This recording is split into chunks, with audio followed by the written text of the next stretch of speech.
আসসালামু আলাইকুম প্রিয় খামারি ভাইদের উদ্দেশ্যে আজকের এই ভিডিওটা।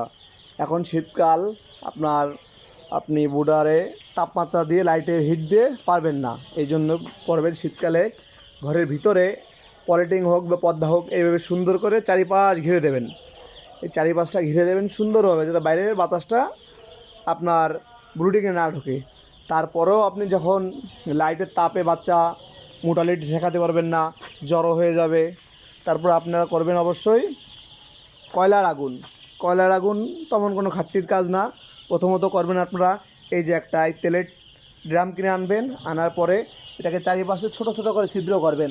এই যে আমি আপনাদের ভিডিওতে দেখাই দিই, ছোট ছোট করে ছিদ্র করার পরে আপনার এর ভিতরে শুকনো কয়লা দেবেন। কয়লাটা দেওয়ার আগে একটা কাজ করবেন, প্রথমত 3 ইঞ্চি মতন নিচে বালি দেবেন। 3 ইঞ্চি বালি দেওয়ার পরে আপনারা ওর পরে কয়লা দিয়ে সুন্দর করে ধরিয়ে দেবেন। কয়লাটা সারা রাত জ্বলবে, আপনার ব্রুডিং খুব সুন্দর হিট থাকবে।